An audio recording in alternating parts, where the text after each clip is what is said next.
SportsCenter tonight at 8 Eastern on ABC. It's Game 2 of the NBA Finals between the Pacers and Thunder and OKC. The Pacers lead the series 1-0. The Thunder looking to avoid a 2-0 hold. No team has ever won the NBA Finals after losing the first 2 games at home. The MVP says, though, that OKC doesn't need any more extra motivation. You don't have to rile guys up or lock guys in. Like, we all have the same goal in mind, and we all know what it takes. Everybody's pattern after a loss is to come more aggressively. So, he's going to be more aggressive. Williams is going to be more aggressive. Chet's going to be more aggressive. The whole team's going to be even more aggressive defensively. And, the challenge for us is to be able to match that. There's no team I'm more confident in being ready to play really in any situation than ours. When the ball goes up in the air tomorrow, the better team's going to win, and we want to do everything we can to be that team. Winning on the road is hard. Winning an NBA game is hard in general, and especially a playoff game, and let alone a finals game. It's not easy. This journey is going to be whatever it is, 18, 19 days until, if there's a game 7. So you're trying to take it one day at a time, and that's how we've approached every playoff series that we've been in as a group, is how can we take it a day at a time. We are hours away from Game 2, and joined now by our NBA analyst Quentin Richardson and Anscape's David Dennis Jr. Game 1 was a thriller. We can all agree about that. That game-winning shot by Tyrese Halliburton that took over the internet. After what happened in Game 1, though, Q, how has your perspective changed about this series going into Game 2? Morning, guys. My perspective has not changed. I mean, I came into this series, I didn't think it was going to be a sweep. I thought it would be a 5, 6, 7 game series, but I still picked the win. So for me, nothing has changed. I mean, if you look at the way that OKC has responded historically this season in this playoffs after a loss, I feel like tonight the OKC Thunder might win by upwards of 15 or 20 points, if I'm being honest with you guys. Yeah, I mean, my perspective hasn't changed as well, along with Q, but my perspective is not the one that needs to change. It's the Thunder's perspective that needs to change. What we've seen with this Pacers team is they've, stolen a bunch of games. They stole games against Cleveland, stole games against New York, and they felt like, hey, we're the better team, but we let one slip away, and look where they are now. They're sitting here watching the Pacers. The Thunder have to realize that, no, we may think that we're the better team. We feel like we let one slip away, but you have to have the urgency of a team that is down 1-0, because you do not want to go down 2-0 and mess around and find out like all the other teams that lost to this Pacer squad. I like how you made it a TV friendly. You said mess around and Mess find out. around. He was quick with that one. Exactly. He was quick with that one. The Pacers proved once again in Game 1 that the game is never over until it's over. It was the 5th time in this year's playoffs that Indiana came back from at least 15 down to win a game. It was the 10th time in the league overall. It was also the most in a single postseason since 1998. So Q,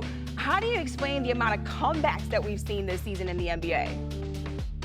Three-point shooting, Amina. The three-point ball has become the ultimate.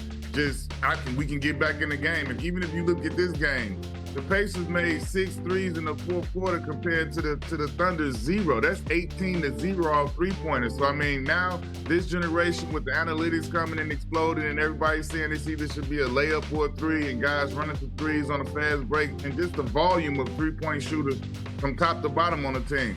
That's the ultimate equalizer now. You could be down 15, down 20 points, and you can make 4 or 5 threes and be right back in the game. So that's just the new generation and how often we shooting threes now. Yeah, that's a big part of it, but also I think it's the era that we're in. It's the changing of the guard. We're in the post-dynasty, post-greatness era, post-LeBron, post-Steph. We're watching these young teams learn how to win in real time. They're trying to figure it out. So you have these lapses where you blow leads, or you may be up 2-0 and go on the road in Game 3 and lose by 40 points like the Thunder doing. These are young teams learning how to put teams away, how to figure out how to tamp out runs, and how to really assert their dominance. So as we're going to get to these points where they get greater, they're going to hold on to these leads a lot more. But right now, some of these leads are going to slip away. Some of these series leads are going to slip away as they're trying to figure out how to be great and how to be future dynasties in the NBA. Yeah, the in-game adjustments have been absolutely incredible in the regular season and in the postseason. David Dennis Jr. and Q getting you ready for Game 2 of the NBA Finals. All right, hit the latest game winner in a finals game since Michael Jordan against the Jazz in Game 1 of the 1997 Finals. Had to dig in the archives for that one. And then Our Brian Windhorst is live with us now from OKC, and Shai Gilgeous-Alexander scored 38 points in Game 1. However, it took him 30 shots to get there. What potential changes could we see in Game 2 from SGA, Wendy? Yeah, it was a good Shai game, but it was not a great Shai game. And look, during the regular season, Amina, he took 30 shots in a game 3 total times. He's done it twice in his last 3 games. And he also want to point out, he had 3 assists in Game 1. That was his lowest of any game in the playoffs thus far. So look, he's the leading scorer in the league. He's going to put up shots. He's going to put up points. But they didn't have a great distribution on offense in this game. And it would not surprise me if you saw Shai looking to set up his teammates a little bit more, take a couple fewer shots after the trend that's happened the last few games. Yeah, definitely expecting SGA to be more efficient in Game 2. Meanwhile, the Pacers are 7-0 in Games 1 and 2 of this year's playoffs. What did Tyrese Halliburton say about their success early on in this series? Yeah, that 7-0 record sounds pretty impressive, and then you hear that 5 of those games have been on the road. And so the key of the last 2 series for the Pacers has been they went up 1-0 with surprising victories in Cleveland and in New York, and then they won Game 2. And so Tyrese Halliburton described how they've focused on doing that. And they've basically, as a team, tried to block out human nature. They've said to each other in meetings and in the locker room, let's not listen to what our friends and family say about the history when you get up 1 or 2-0 in a series. Let's not listen to what social media or ESPN says about what it means when you win the first couple of games on the road, and try to focus on acting like you're behind.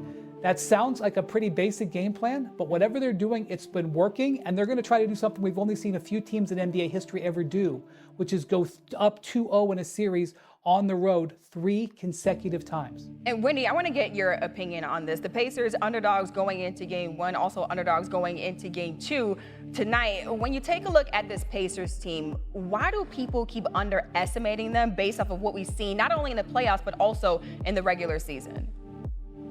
Because, Amina, they believe that their play in these comebacks is fluky.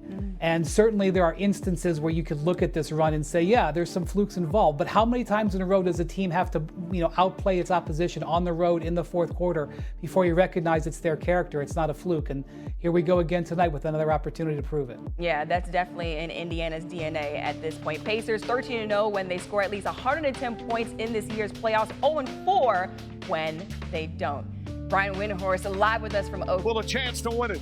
Coach, trust us in those moments to not call timeouts. Trust me in those moments, just trying to make a play. Halliburton driving, pulls up, jump shot. He's not afraid of the moment. He is the moment. And Indiana takes Game 1. We never think the game is over, never. We keep believing, and we stay together. Yeah, we've seen that movie before. I bet Knicks fans are having PTSD right now. Here is why the Thunder really need to avoid going down 2-0. 37 times the team has trailed 2-0 in the NBA Finals. Only 5 times they've come back to win it. Most recently, the Bucks in 2021 against the Suns. The good news for OKC, they are 4-0 this postseason off a loss, winning by an average of 21 points. That's just the way this playoffs has gone, right? I mean, they could blow them out by 40. I mean, you just don't know.